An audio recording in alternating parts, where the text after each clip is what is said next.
Hai Sobat Rista, balik lagi dengan Okta. Video kali ini nih gue bakal nge-review satu buah handphone Samsung yang rilis di bulan November. Kenapa gue review ini? Karena menurut gue ini harganya cukup worth it dan juga speknya juga wow banget. Nah, mau tahu seruannya gimana? Sebelum itu kita intro dulu.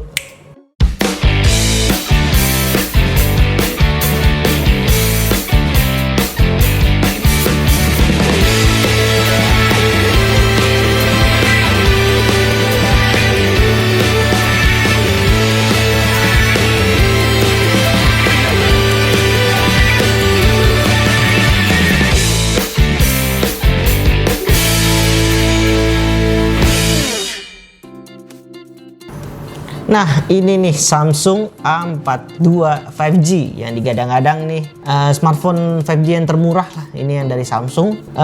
Untuk harganya sendiri ini di kelas middle ya, tapi kalau buat hangout, buat kayak ketemu orang, buat main game, kayak buat foto juga, ini nggak malu-maluin karena fitur-fiturnya juga sangat bagus dan juga layarnya juga cukup menarik. Menurut gue sih ini bisa buat saingan kayak Vivo, Oppo, Xiaomi. Nah, ini bisa nih karena emang Samsung sendiri dia mau tekanin kenapa dia buat di kelas A42 5G ini, karena dia buat menghantam lawan-lawan yang kayak Xiaomi, Vivo, Oppo. Nah, untuk di 5G-nya sendiri sangat disayangkan deh ya, karena di Indo sendiri ini baru 4G ya. Mungkin sekitar 1 atau 2 tahun lagi Indo bisa support 5G. Ya maklum lah, Indo selalu ketinggalan ya untuk masalah-masalah teknologi seperti ini.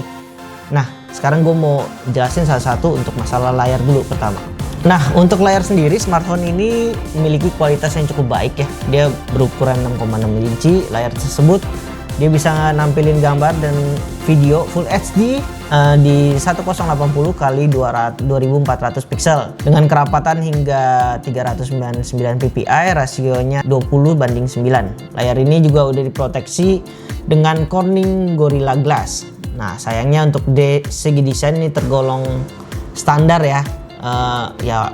Dia juga kayak memiliki notch di atas layar untuk menempatkan kamera depannya. Terus di bagian belakangnya dia memiliki 4 kamera dengan desain persegi. Di bawah terpasang lampu LED flash. Bodi belakangnya Samsung A42 5G ini dibuat cukup unik dengan garis-garis bertekstur, memiliki 4 level warna.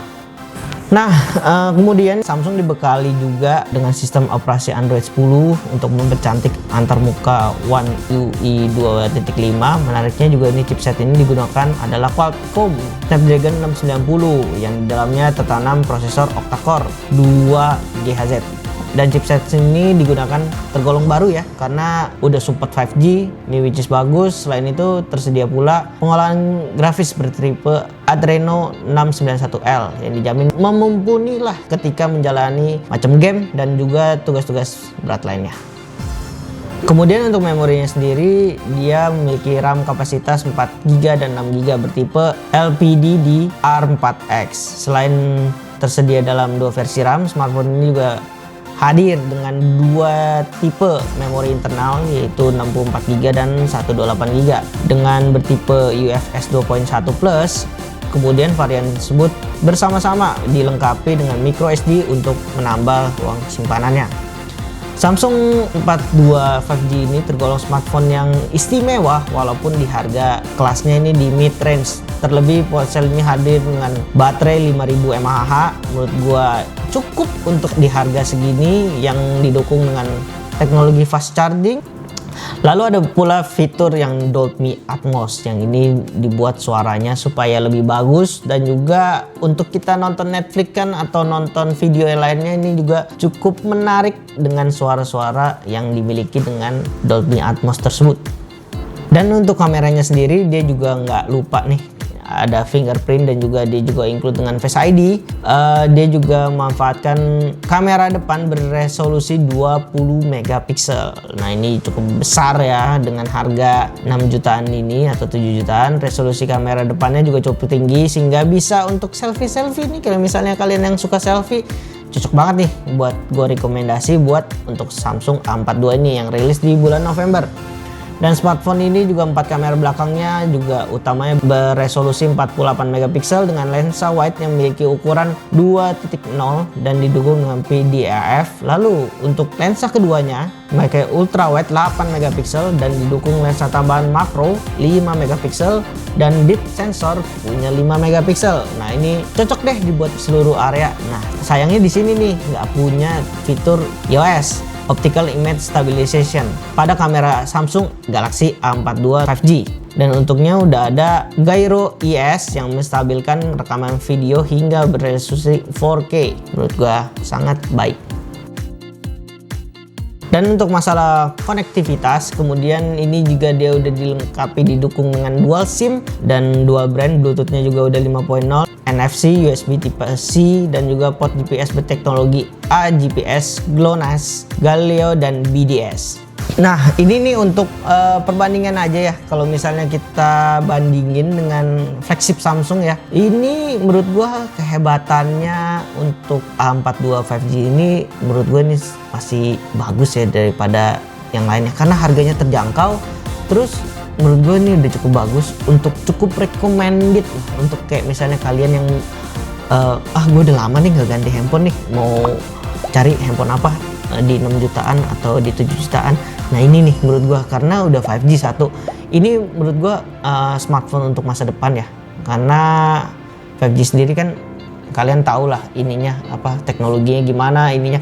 Dan juga untuk kameranya, untuk RAM-nya, untuk ininya ini udah cukup buat 3-4 tahun. Nah, menurut gue ini sangat baik kalau misalnya kalian memilih handphone ini sebagai untuk kapasitas kalian sehari-hari, kayak buat kamera nggak malah-maluin, buat main game MOBA, buat main FF gitu-gitu mah nggak ada masalah ini karena ini chipnya juga udah sangat bagus, Snapdragon.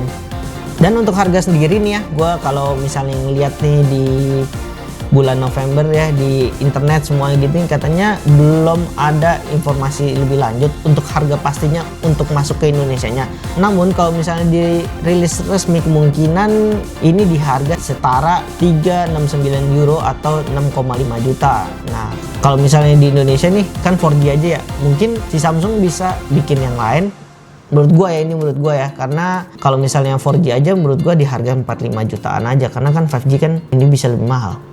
Nah, ini kesimpulan gue, kemungkinan smartphone ini kalau dirilis di Indonesia dengan teknologi 5G ini memang sangat kecil karena hingga sampai detik sekarang Samsung belum merilis smartphone 5G seutuhnya. Memang ada beberapa smartphone yang support 5G, namun sayangnya teknologi itu dikunci sama pihak Samsung.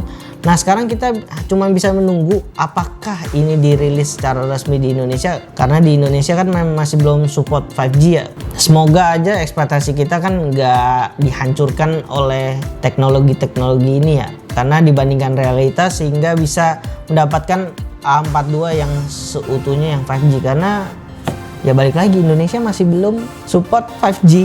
Itu sangat disayangkan sih, karena menurut gue untuk harga, untuk masalah memori, untuk masalah kamera, untuk masalah RAM ini nggak ada masalah banget. Karena kalau misalnya di harga 6 jutaan, 6,5 ya, kalau misalnya secara rilis di Jerman situ emang harganya bener-bener klop masuk ke Indonesia segitu, menurut gue ini bakal jadi handphone yang cukup terbaik di akhir di 2020 ini.